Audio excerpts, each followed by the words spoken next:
నమస్తే. ఈరోజు ఒక ప్రధానమైనటువంటి అంశంతో మీ ముందుకు రావడం జరిగింది. రాష్ట్రంలో ఉన్నటువంటి ఈ సాంకేతిక కళాశాలలు, ప్రధానంగా ఇంజనీరింగ్ ఫార్మసీ కళాశాలలో అధ్యాపకుల కొరత అంతా ఇంత లేదు. క్యాడర్ రేషియో ప్రకారంగా 1:2:6 ఉండాలి. అదేవిధంగా విద్యార్థి అధ్యాపక నిష్పత్తి 1:20 ప్రకారంగా ఉండాలి.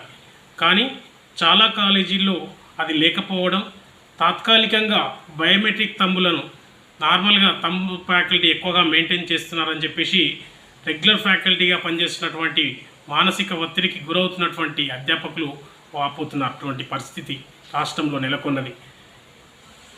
మార్నింగ్ నుంచి సాయంత్రం దాకా ఇద్దరు పనిచేసే వరకు ముగ్గురు పనిచేసే వరకు ఒకరు చేయడం, దీని ద్వారా వాళ్ళు తీవ్ర ఇబ్బందులకు గురవుతున్నారని చెప్పేసి వారు వాపోతున్నటువంటి పరిస్థితి. అధ్యాపక విద్యార్థి నిష్పత్తి ప్రకారంగా ఉండాల్సినటువంటి ఫ్యాకల్టీస్ ఎక్కడ కూడా లేకపోవడం ఇది చాలా దారుణమైనటువంటి విషయం. 1:20 లేకపోవడం ఏంటండి? ఇంత గతంలో 1:15 ఉండే, 1:15 నుంచి 1:20 చేశారు. 1:20 కూడా లేకపోవడం ఏంటండి నేను అడుగుతున్నాను. ఇక్కడ విద్యార్థులకు భవిష్యత్తు దృష్టి ఆలోచించాల్సినటువంటి అవసరం యజమాన్యాలకు లేదా అని చెప్పేసి మేము అడుగుతున్నాం. విద్యార్థుల భవిష్యత్తు దృష్టి ఆలోచించి సరైనటువంటి అధ్యాపకుల నియామకాలను చేపట్టాలని ప్రధానంగా క్యాడర్ రేషియో ఉండాల్సినటువంటి అవసరం ఉంది.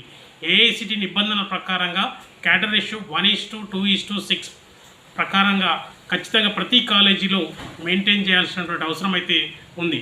కానీ ఏ ఒక్క కాలేజీలో కూడా క్యాడర్ రేషియో లేకపోవడం ద్వారా విద్యార్థులు తీవ్ర నష్టం పోతున్నటువంటి పరిస్థితి ఏర్పడింది.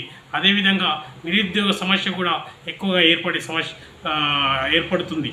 అంతేకాకుండా విద్యార్థులకు మరియు అధ్యాపకులకు ఒక సత్సంబాలు ఏర్పడే విధంగా, అంటే వాళ్ళ నైపుణ్యాలను బయటికి తీసేది అధ్యాపకుడే కాబట్టి ఖచ్చితంగా వారికి ఒక రిలేషన్ బాండ్ ఏర్పడే విధంగా ఖచ్చితంగా ఆయా సంస్థలలో కమ్యూనిటీస్ అంటే సంఘాలుగా ఏర్పాటు చేయాలి. విద్యార్థి సంఘాలుగా ఒకటి, అధ్యాపక సంఘం ఒకటి ఉండాల్సిన నిబంధనలు ఉన్నాయి, ఆల్రెడీ ఏర్పాటు చేయాలని. కానీ అది ఎక్కడ కూడా అమలు చేయడం లేదు.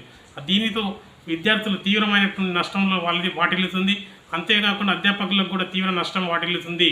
ఇంకా చెప్పాలి అంటే విద్యార్థులకు ఎక్కువ ఖర్చు పెడుతున్నాం, ఉద్యోగులకు ఎక్కువ జీతాలు ఇస్తున్నామని చెప్తున్నటువంటి యజమాన్యాలు ఏ ఒక్క కాలేజీలో కూడా వాళ్ళు చెప్తున్నటువంటి జీతాలు ఇవ్వడం లేదు. అఫిడవిట్లో సమర్పించినటువంటి తప్పుడు నివేదికలు ఏ ఒక్క కాలేజీలో కూడా అమలు చేయడం లేదు.